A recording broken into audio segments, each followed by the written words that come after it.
हाँ जी students, next है आपका resistance. Resistance another important topic. It is defined as the ratio of the potential difference across its end to the strength of the current flowing through it. आर ये दिया हुआ ratio of the potential difference and the current, या इसको simple way में अगर लिखना हो, which oppose the flow of charges in a circuit, जो चार्जेस के फ्लो को अपोज करता हो यानी विरोध करता हो। जैसे अगर इधर ही देखो कि वायर के अंदर अगर करंट जा रहा है, तो अगर यहाँ अपोज आ रहा है, करंट इधर जा रहा है, ये बल्ब ग्लो करना है, अपोज करने वाला दैट मीन्स रेजिस्टेंस कहलाएगा। जो अपोज करेगा, स्लो कर देगा करंट को, किन चीज़ों पर डिपेंड करता है? Factor on which resistance depends. सबसे पहला डिपेंड करता है वो लेंथ ऑफ अ वायर के ऊपर। जितनी लंबी वायर होएगी रेजिस्टेंस विरोध उतना ज़्यादा बढ़ता जाएगा। मान लो यहाँ से लेकर 10 किलोमीटर लंबी आपने वायर ले ली, तो चांस है कि लाइट जले भी ना। क्यों? लेंथ ज़्यादा हो गई तो रेजिस्टेंस ज़्यादा हो जाएगा। इन्वर्सली प्रोपोर्शनल, सेकंड फैक्टर होता है inversely proportional to the area of cross section. यानी अगर एरिया ज़्यादा है तो रेजिस्टेंस कम हो जाएगा। अगर जिद पकड़ लिया 10 किलोमीटर दूर लाइट जलानी है, तो आप मोटी वायर लें, यानी एरिया ज़्यादा होगा तो रेजिस्टेंस कम होगा, फिर लाइट जल जाएगी 10 किलोमीटर दूर भी। अदरवाइज़ सीधा रिलेट करता है लेंथ से, यानी अगर लेंथ ज़्यादा होती जाएगी तो रेजिस्टेंस भी ज़्यादा होता जाएगा। एरिया अगर ज़्यादा है तो रेजिस्टेंस कम होगा, ये उल्टा हो जाएगा। तो अब इन दोनों को कंबाइन करते हैं तो क्या आता है? R L by A. Proportional का साइन हटाते हैं तो यहाँ पर आता है एक rho, that is rho, resistivity constant है। रो अगर निकालेंगे तो ए ऊपर चला जाएगा, एल नीचे आ जाएगा, आर ए बाय एल। अब इस रेजिस्टिविटी की यूनिट, रेजिस्टेंस की ओम होती है, एरिया की मीटर स्क्वायर होती है, लेंथ की मीटर होती है, मीटर से मीटर कट गया यानी ओम मीटर बचा, ये रेजिस्टिविटी की यूनिट है। रेजिस्टिविटी होता क्या है? रेजिस्टिविटी बच्चों नेचर ऑफ अ वायर के ऊपर डिपेंड करती है। अगर डेफिनेशन लिखनी है तो इस तरह से लिखनी है, जैसे एक क्यूबिकल सिस्टम है। रेजिस्टेंस जो ये ऑफर करेगा, resistance offered by a cube of a material of side 1 metre side का सिस्टम जो दिया हुआ है क्यूब का, when the current flow through the perpendicular in the opposite faces of a cube. Opposite faces यानी length और breadth वाला हो जाएगा, यानी ये रेजिस्टेंस दिया हुआ है, ये मीटर स्क्वायर दिया हुआ है, ये मीटर दिया हुआ है, तो इसी से ही इसकी डेफिनेशन बनी। दूसरी डेफिनेशन में आप सिंपल ये भी लिख सकते हो कि रेजिस्टिविटी क्या है? Resistivity depends upon the nature of a wire. तो जिस हिसाब से वायर है वो उसकी रेजिस्टिविटी दिखाई। जैसे मान लो कोई वायर दी हुई है 1 किलोमीटर लंबी, या कोई वायर दी हुई है 1 इंच लंबी। अगर सेम कॉपर की वायर है तो दैट मीन्स दोनों की रेजिस्टिविटी सेम होने वाली है, चाहे वो 100 किलोमीटर लंबी हो, चाहे वो 1,00,000 किलोमीटर लंबी हो।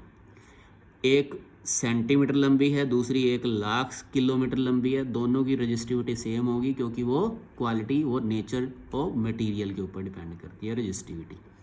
रेजिस्टेंस अलग होती है चीज़, वो दोनों का अलग अलग होगा, बहुत ज़्यादा फर्क होता है। अब रेजिस्टिविटी को इस तरह से भी समझा जाता है, जितनी कम रेजिस्टिविटी होती है उतना ही वो बढ़िया कंडक्टर होता है।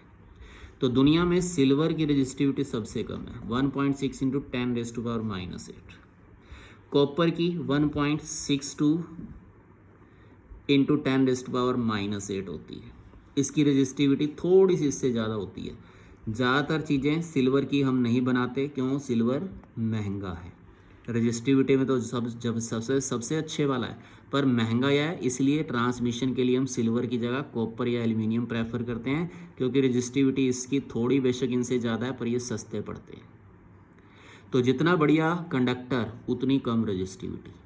आगे बढ़ते बढ़ते जब रेजिस्टिविटी -8 है, -8 है, सबसे अच्छे कंडक्टर है। -6 होगी तो सेमी कंडक्टर हो गए। प्लस में आनी शुरू होगी तो बैड कंडक्टर, जैसे लकड़ी वगैरह, रबर वगैरह प्लस में, तो इसका मतलब बैड कंडक्टर। कंडक्टर दो तरह के, सेमी कंडक्टर और सुपर कंडक्टर। सेमी कंडक्टर क्या होता है? Free electron. कंडक्शन वो करता है जिसमें फ्री इलेक्ट्रॉन हो, पर अगर फ्री इलेक्ट्रॉन कम है तो वो सेमी कंडक्टर है। ठीक है, कम है तो वो सेमी कंडक्टर है, जैसे सिलिकॉन, जर्मेनियम, कार्बन वगैरह कम फ्री इलेक्ट्रॉन है तो वो सेमी कंडक्टर है।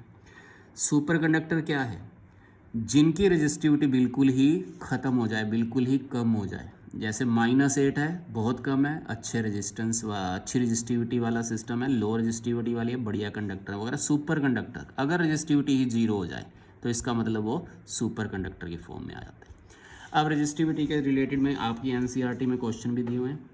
वो कह रहा है इलेक्ट्रिक डिवाइसेस वगैरह जो होते हैं, जैसे प्रेस वगैरह होगी, टोस्टर वगैरह हो गए, वो एलॉय के बने हुए होते हैं, प्योर मेटल के नहीं। प्योर मेटल मतलब खाली कॉपर के नहीं, खाली सिल्वर के नहीं, खाली आयरन के नहीं, वो मिक्सचर के बने होते हैं, एलॉय के। क्यों? Because alloy does not oxidise. Oxidise का मतलब बर्न रेडली, आसानी से जलता नहीं, रेडली फ्यूम्स नहीं बनाता हाई टेम्परेचर पर।